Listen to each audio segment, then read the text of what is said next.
women are good at these things. Cheers.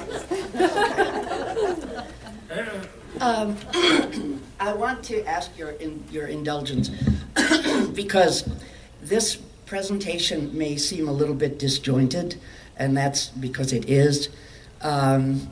When I haven't done a presentation on women's issues or women's history in a very long time, and so I thought, well, it will be easy. I'll go into my files and I'll put some things together. Well, it's been a long time since I've gone into my files on women. There are a lot of files, and there is a whole lot of women's history. And so I would go through and think, ooh, I have to cover that. No, but I have to cover this. And well, I was ending up with, a presentation that was 4, 5, 6 hours long, and I knew you wouldn't accept that. So, but this is what we have. So it is Women's History Month, and what a history. Because we know so little about our history, I'm going to take you on a little trip through some of that history. And in doing this, I remember a time when I taught classes in women's history at UW-Fond du Lac campus.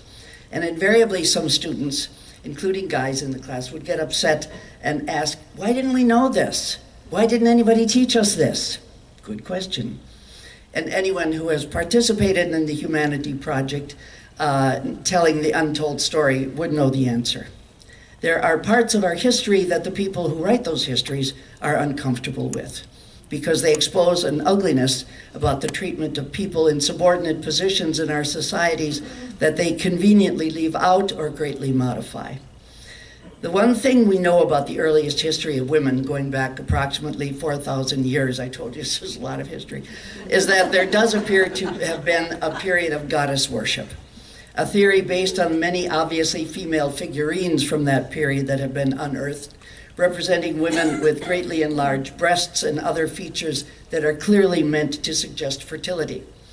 The theories assume that women were greatly revered because of their almost miraculous ability to give new life. Goddess worship there was, certainly, although Gerda Lerner questions whether there ever existed an actual matriarchal society, if by that is meant one in which women had control over men, as men have controlled women in patriarchal societies. But the goddesses did represent a powerful life force, a mystery that inspired fear and awe until, as some historians suggest, man, observing newly domesticated animals in their reproductive activities and connecting them to birth, began to realize his central role in the reproductive process. Yes, okay. Yeah. Goddesses were still seen as powerful, and women could see themselves as men could also see them because of goddess worship. However, as men came to realize that their seed triggered the process for creating new life, they began to want to control women's sexuality. Some suggest they wanted to ensure that anything they passed on to their offspring actually went to their own bloodlines. Men controlled women and their sexuality, both through physical force, because men did tend to be bigger and stronger, and especially when women were pregnant, they were disadvantaged in trying to escape such control. And controlled women through their children, because of course women bonded with their children in a way men did not. Men's control of their wives and other female family members at this time was absolute. There's an interesting example from the book of Genesis. Genesis having been written, it is generally believed, during a 400-year span from 10th century BCE to the 5th century, at least passed on in oral form. Most of you will remember the story of Lot in the decadent city of Sodom. Before the destruction of the city, 2 angels who appear as men come to see Lot to warn him. He insists that they enter his home so he can offer them appropriate hospitality, and they do. But then men from the town come pounding on his door, insisting that he turn the 2 men over to them so that we may know them. The laws of hospitality require that Lot protect the guests under his roof, and so he goes out to the mob and says to them, this is Genesis 19, 7 and 8, I pray you, my brethren, do not so wickedly. Behold now, I have 2 daughters that have not known man. Let me, I pray you, bring them unto you, and do ye to them as is good in your eyes. Only to these men do nothing, forasmuch as they are come under the shadow of my roof. Lot's behavior at that time would have been seen as not only appropriate, but honorable. Yet in spite of all this, as long as there were multiple gods, some of whom were, of course, goddesses, women still had some central place in the great scheme of life. Lerner says, quote, in the second millennium BCE, no matter how degraded and commodified the reproductive and sexual power of woman was in real life, their essential equality could not be banished from thought and feeling as long as the goddesses lived and were believed to rule human life. And what changes that?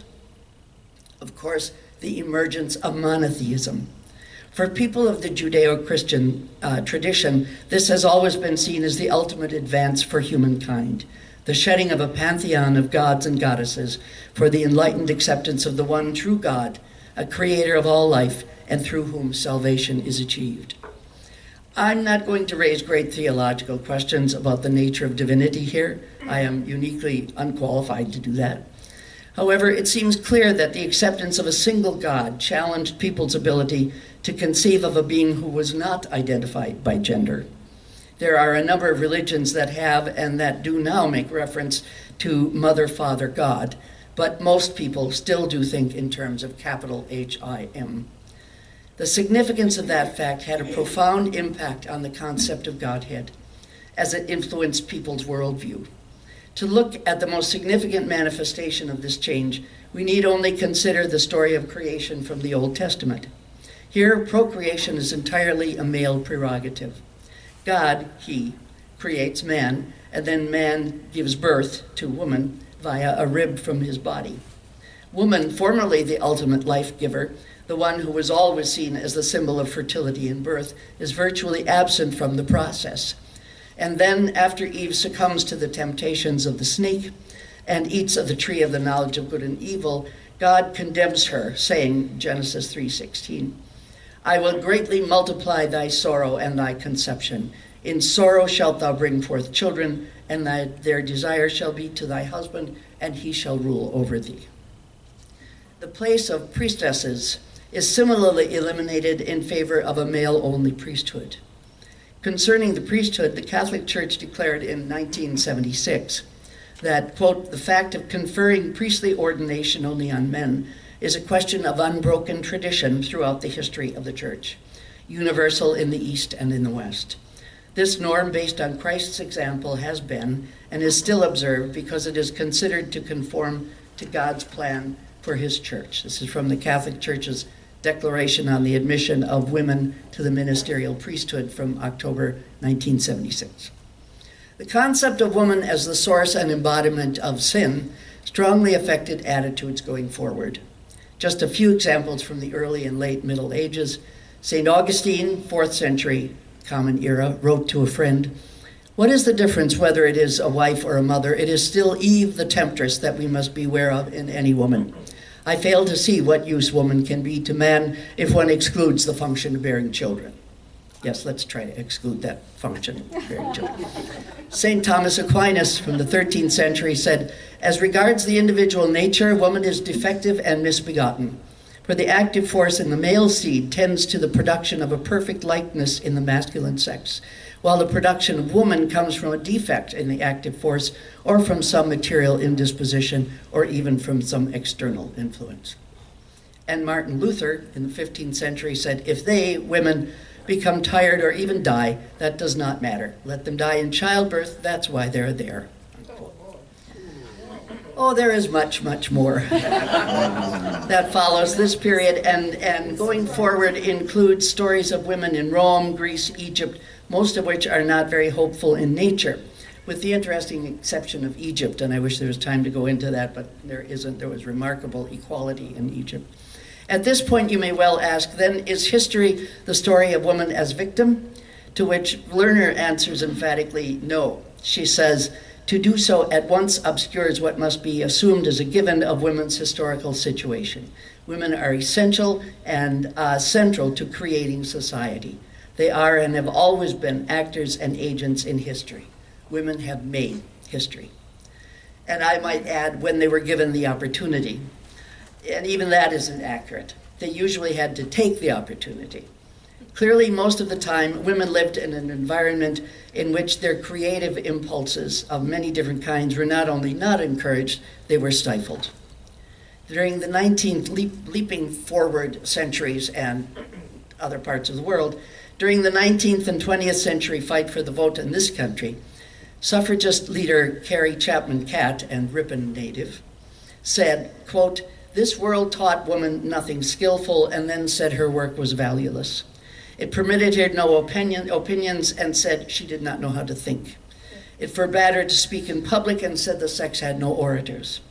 It denied her the schools and said the sex had no genius.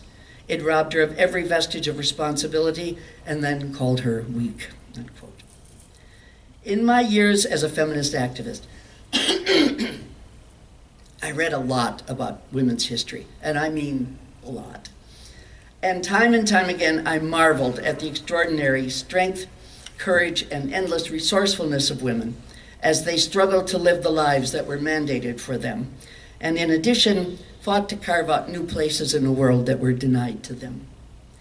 I remember especially reading a passage from Lillian Schlissel's book, Women's Diaries of the Westward Journey, in which she chronicles the stories of women's lives in this country during the period of westward migration, from 1840 to 1870.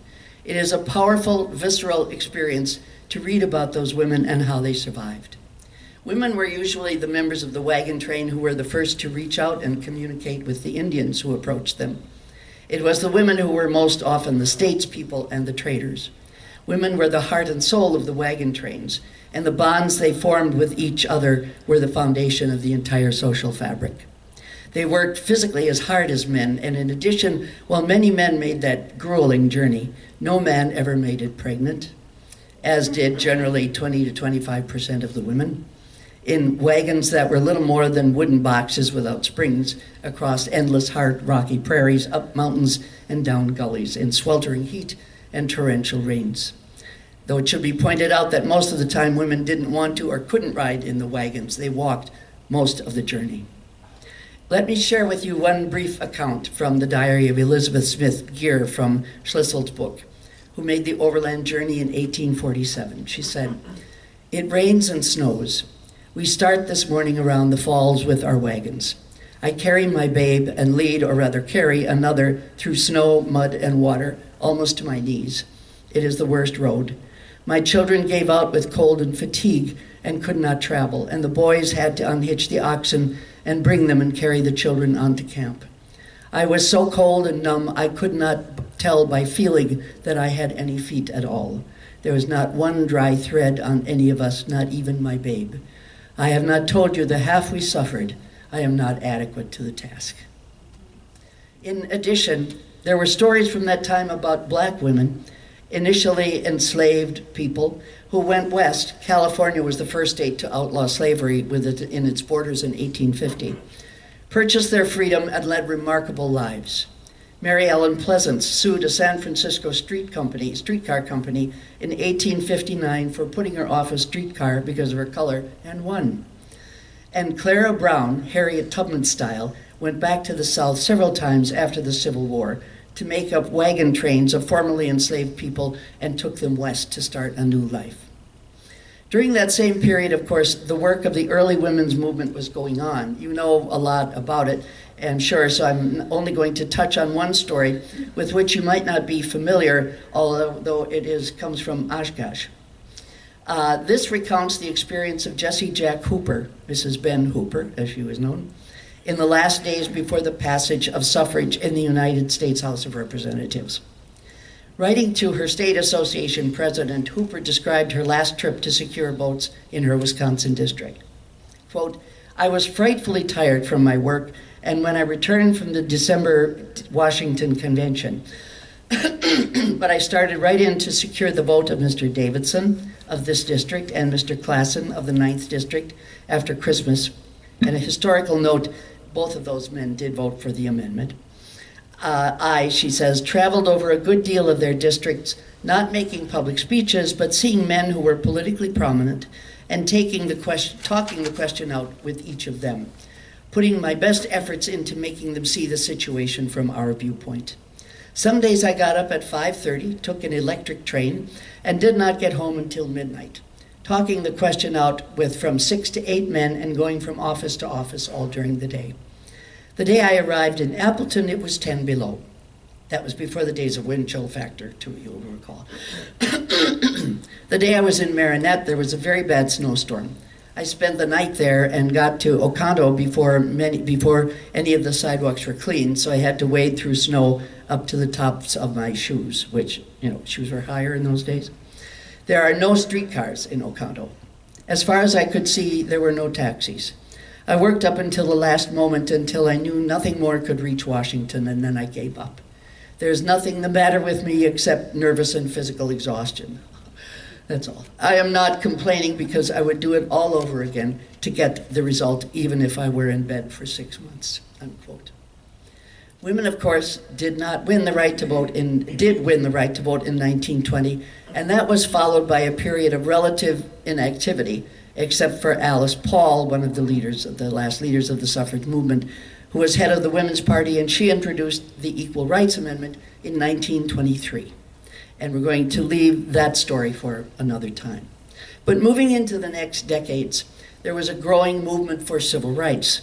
The best known figures here were men, of course, except for Rosa Parks, whose courageous insistence on a seat on a Birmingham bus sparked a renewed movement. One woman who was not well known, at least to the white world, was Ella Baker, an activist from her youth. She was one of the founders and acting director of Southern Christian Leadership Conference, the SCLC, which was meant to keep alive the spirit of the bus boycott. But the SCLC was defined by Martin Luther King's charismatic leadership, and since Baker did not believe in charismatic leaders, she and King never hit it off. It was the old story. Women worked behind the scenes. They were not expected to head organizations or give important speeches.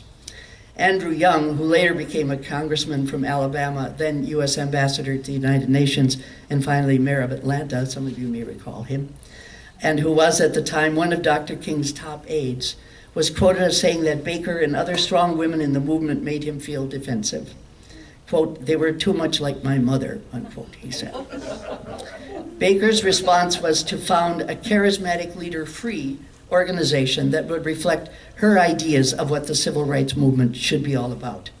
She threw her lot in with the students, helped them organize the Student Nonviolent Coordinating Committee, and kept them out from under Dr. King and the minister's influence. Not surprisingly, the SNCC, known as SNCC, was more open to women's leadership than any of the other groups had gone before. Along with its civil rights activism, SNCC struggled to create within itself a beloved community in which blacks and whites, men and women, poor and middle class, lived and worked together as equals. Baker never took a position with SNCC and received no salary. She eked out a living from side job here and there. One moment.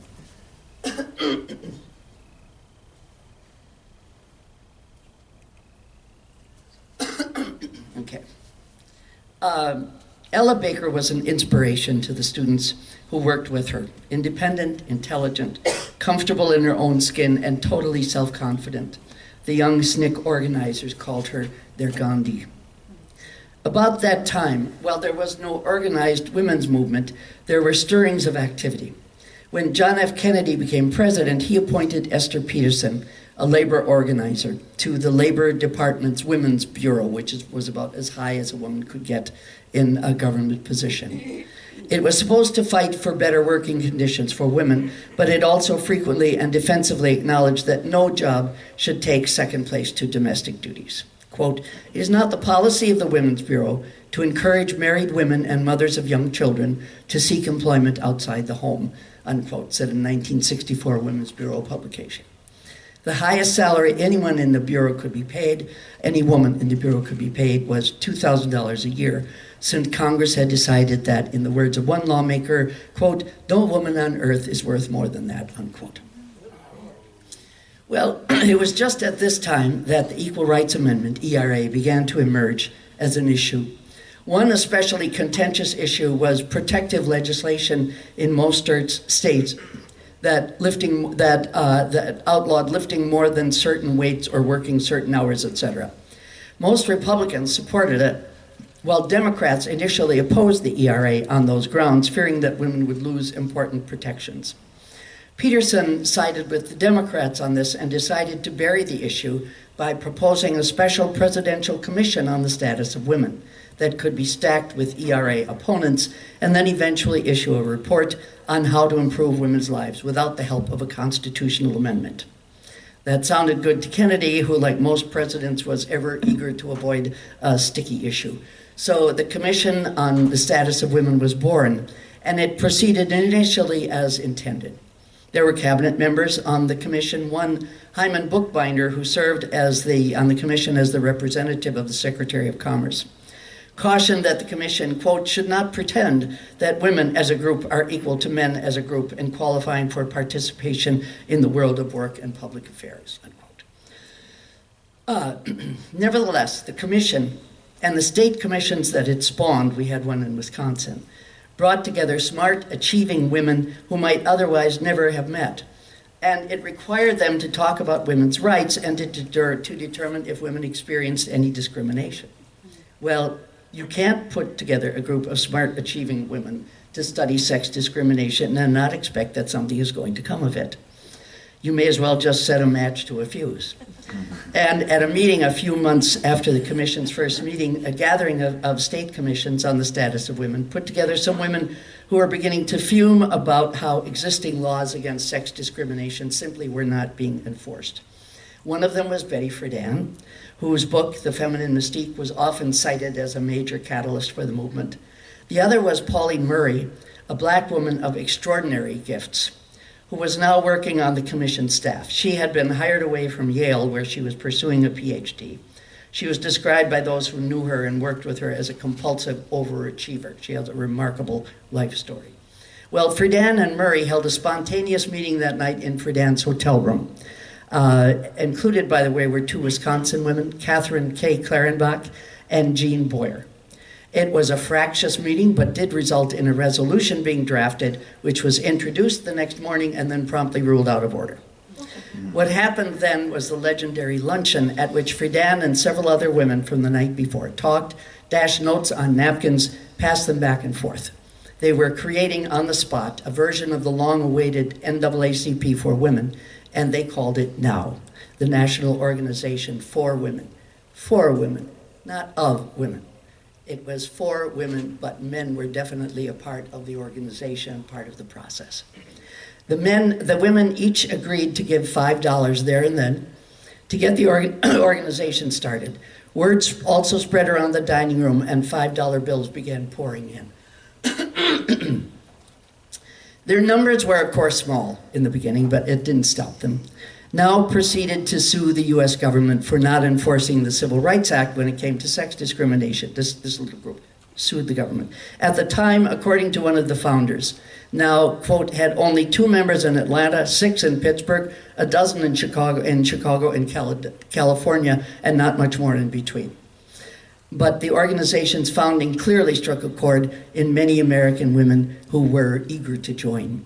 However, as Congresswoman Martha Griffiths of Michigan said, finding NOW in those days was a little bit like finding the early Christians. They weren't well enough organized, you know. This never stopped Betty. Betty would say, we're suing the government, and everybody would sue the government. NOW did grow, of course, and became a major force in winning countless battles for women, including fighting for economic equality for women, homemakers' rights, women's ongoing fight against sexual assault and harassment, employment protections for pregnant women, lesbian and gay rights as they were identified at the time, the rights of women of color who suffered double discrimination, and many, many others. The Equal Rights Amendment, as you know, remains unratified, and that remains an ongoing story.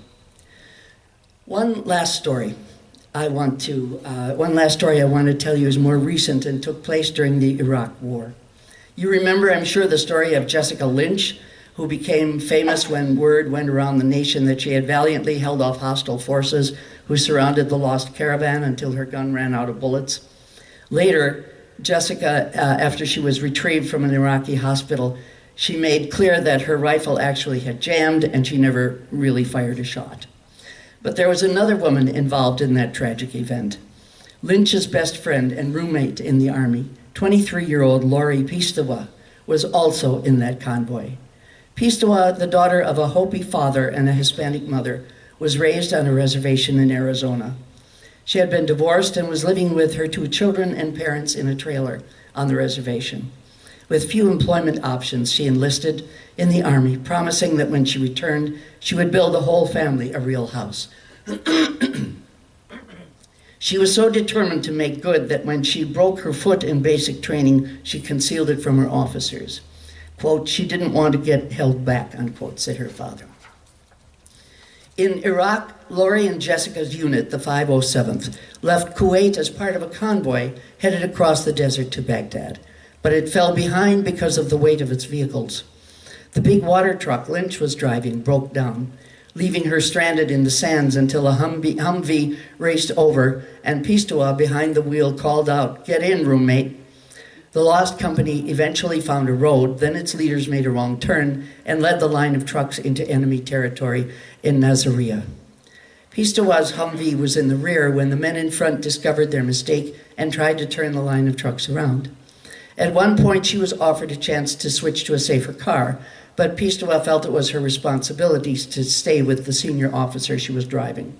Her manner was so serene, another driver said, that she calmed people around her. "If it wasn't for her, I probably would have freaked out," he said. As the company attempted to get back out of the city, it came under heavy mortar fire. Pistawa, carrying the officer, Lynch, and 2 other soldiers she had picked up along the way, skillfully and calmly steered her Humvee around the roadblocks until the truck immediately ahead of her jackknifed and her front wheel was hit by a rocket-propelled grenade as she tried to weave around. The damaged Humvee, out of control and going about 45 miles an hour, smashed into the truck, and Lori Pistawa was fatally injured. She left behind her parents, a 5-year-old son, and a 3-year-old daughter. Jessica Lynch, who returned home to a huge reception in West Virginia, thanked everyone who helped her and then concluded, "Most of all, I miss Lori." You know, it's been so long since I immersed myself in these stories of women's courage, strength, resilience, patience, resourcefulness, and just unfettered joy of life, that it was more than a little overwhelming. And I think once more of the power of the untold story. Young women need to know of the women who came before them and the stuff they were made of. And young men need to know that their mothers and sisters, and someday their daughters, come from a heritage that is worthy of recognition and honor. That was our past. Our present brings us the Me Too and Time's Up movements and an unprecedented number of women running for public office at all levels. The future is as yet unwritten. But as Susan B. Anthony declared, until women have the same rights as men on this great green earth, there will never be another season of silence. And I thank you.